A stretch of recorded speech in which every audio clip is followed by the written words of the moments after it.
up, people of YouTube? F-Man Critic back, and, well, today's the day I review a Jim Henson movie. A Jim Henson movie that just turned 40 years old. A Jim Henson movie that didn't do well when it first came out back in 1986, but has gained a huge, massive cult following, and a lot of people adore it for its puppetry, its storytelling, and, of course, David Bowie. And that movie is Labyrinth. Where to begin with this?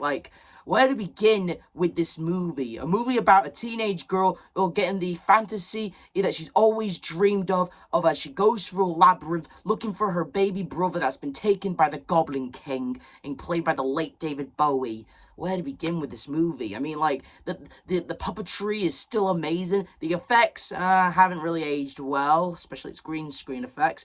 But most people can forgive that for David Bowie's performance. My God.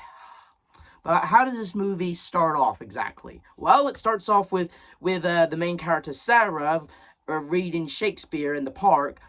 And she's late, and she walks home in the rain, where we find out that her stepmother is Barbara Leahy from Trailer Park Boys, and apparently she has quite the conflict with her folks. Well, sort of Sarah, immediately in the movie, Sarah is a pain in the ass.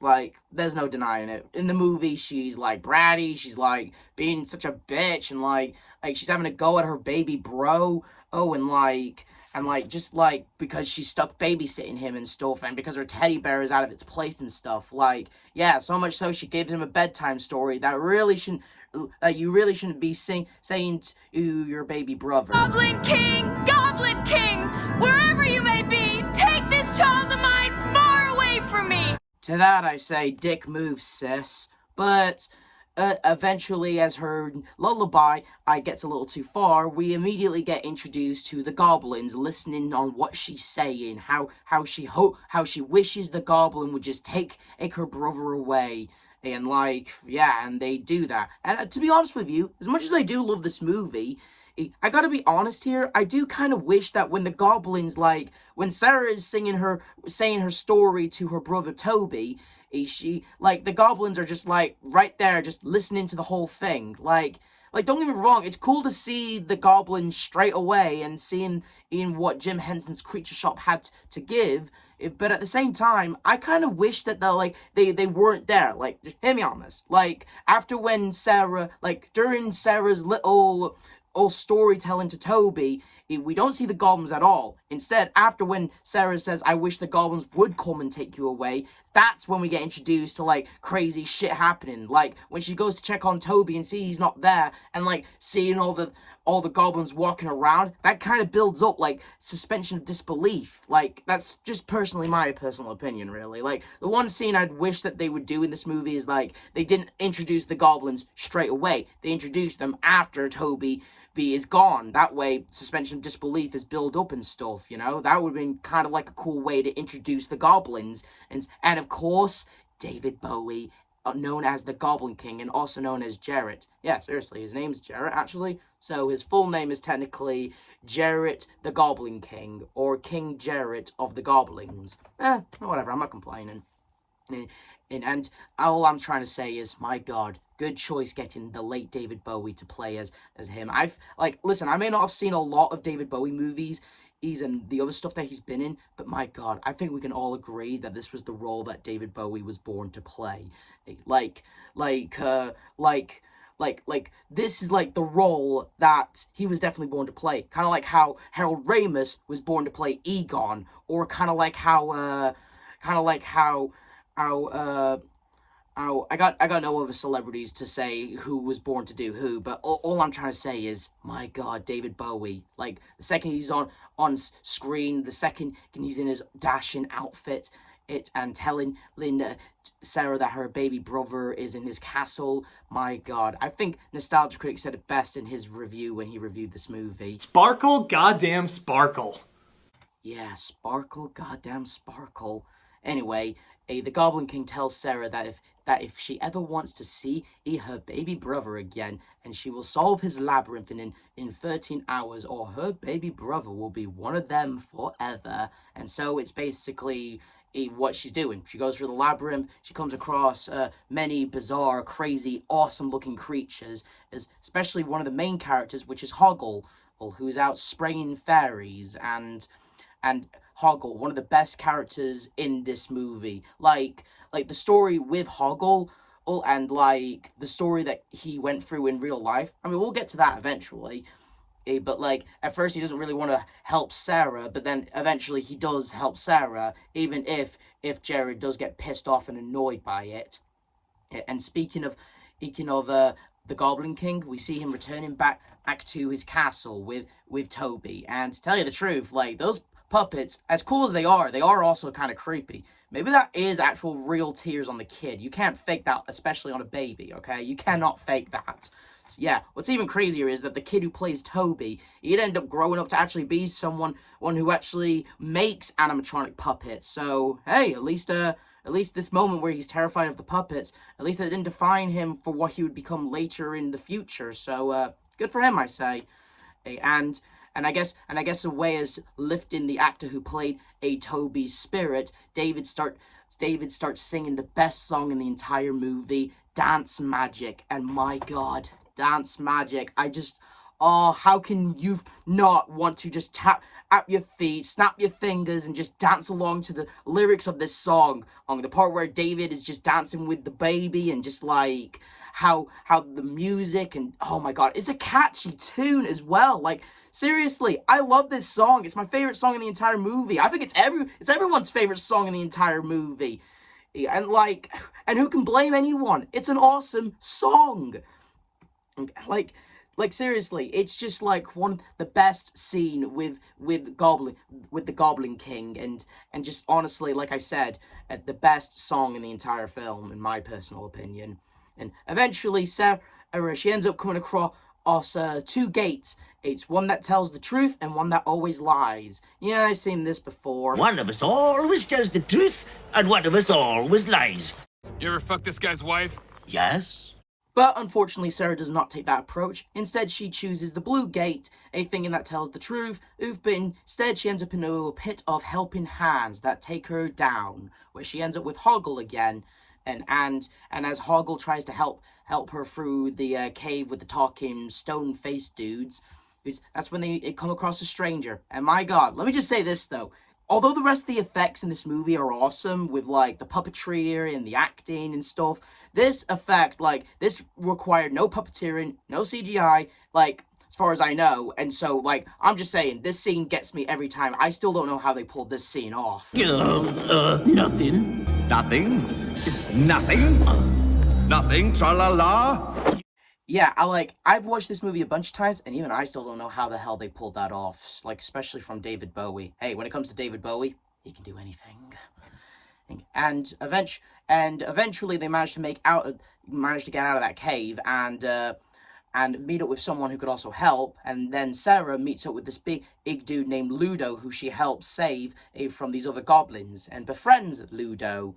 Oh, and while that was going on, Hoggle meets up with the Goblin King, and the Goblin King, he taunts him, saying, how could anyone love someone like Hoggle? If you think that's bad, you see what he should look like when they found him at the airport. Yeah, which reminds me, when this movie was made, a quick fun story real quick. Like, after when this movie was made, the Hoggle puppet suit, it was lost in an airport luggage, right? And it was lost for years. A lot of people said it was gone. But then one day someone ended up finding it, and let's just say Hoggle did not look like how he did. He definitely saw better days. But thankfully, that wasn't the end of it. Someone who found the discarded and decaying Hoggle puppet restored it, and it's now out in a museum where it belongs, kept in peak condition to never go through that fate again. So, hey, so even if Hoggle looks terrifying and gross, deep down there'll be someone out there that will love them, so much so they'll help them look better again. So, as far as the Goblin King knows, someone will always love Hoggle, no matter what he looks like. And even will help him look better, So, as far as the Goblin King knows. And so he tells Hoggle to give Sarah a poison peach each, and if he doesn't give it, he'll become a king, the king of the pit of eternal stench. And if Sarah also kisses Hoggle, he will also go to the pit of eternal stench. And yeah. And eventually Sarah goes and meets the most unfortunate scene in the movie. The part with the red dancing monkey things that can take off their heads and stuff. And my god. This is what I meant earlier when I said the effects in this movie don't age very well. There's a reason why Jim Henson always chose puppets rather than green screen effects. Because, yeah. Listen, I love this movie. We all love this movie. And, yeah. But like, this scene, especially the song, like, you can cut it out of the movie and nothing would be missed, alright? Not even I remember the song. Even die-hard fans who love this movie don't really like this song or this part. Apart from my aunt and my mother, they love every part of this movie, including this pointless scene. But hey, that's just them and that's just me, and we're all entitled to our own opinion, really. So, there's that. Eventually, Sarah managed to get away from the green screen monsters. Oh, thank God. And ended up kissing Hoggle and ended up going into the pit of eternal stench, and where they meet across a little fox warrior who's kind of like the Scrappy-Doo of the team. Oh, that's cool, I guess. And to remind you that this is a kids' movie, and, you know, with all the crazy, terrifying, creepy puppets that still hold up and stuff, this is just to remind you that this is for the kiddies. Introducing the fart jokes. Steady, boy. Come on, Ambrosius. Just close your eyes and go. Let's get out of here.